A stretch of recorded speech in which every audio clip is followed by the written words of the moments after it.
Okay, so in this question, we're told that Tessa owns a small clothing shop in a seaside town. She records weekly sales figures and average weekly temperature for 8 weeks, and she's calculated a correlation coefficient of negative 0.915. We're asked to do a hypothesis test to test whether or not there is negative correlation. So our hypotheses, the null hypothesis rho equals 0, and the alternate hypothesis rho is less than 0, which represents negative correlation. Okay, we've already been given the value for a correlation coefficient. We now need to go ahead and find the critical value for a 5% significance level test. I can use this diagram just to show whether or not my calculated correlation coefficient is in the rejection region or not.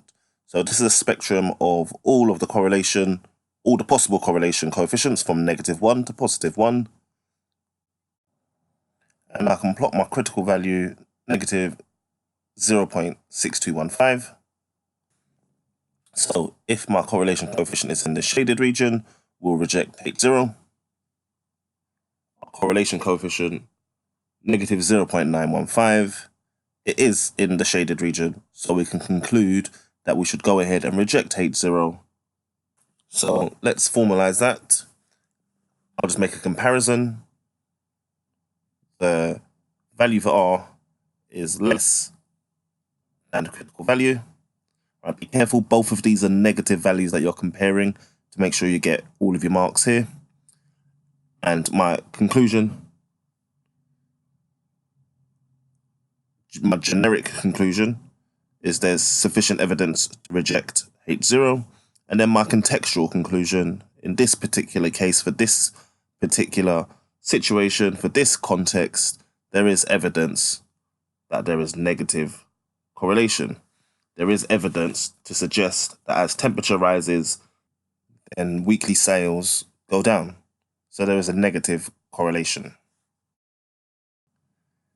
In part B, we're asked to suggest a possible reason for the correlation that we found. So what is the reason why we might end up with negative correlation? Well, let's go back to the context. Tessa owns owns a clothes shop in a seaside town. As the temperature increases, people are more likely to be spending their time at the beach. And if they're at the beach, they're not in the shop buying clothes. So we just need to explain our own interpretation of what might lead to negative correlation. This is not an interpret question. We're not asking for, as temperature increases, sales decrease. We're asking, what's a reason for that negative correlation? What's a reason for that relationship? So you do just need to think a little bit further than the standard response to a hypothesis test question.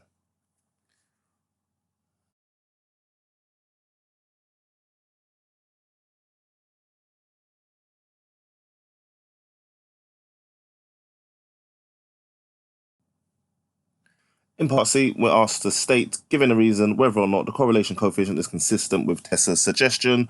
She's suggesting that we can use a linear model. The correlation coefficient is consistent with her suggestion. It will be good for us to use a linear model because we do have strong correlation. It's strong negative, which is strong correlation, which means a straight line regression model, a linear regression model, will actually be a good idea for us to use and to make predictions from.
Okay, so here in part D, we're asked to state with a reason which variable is the explanatory variable.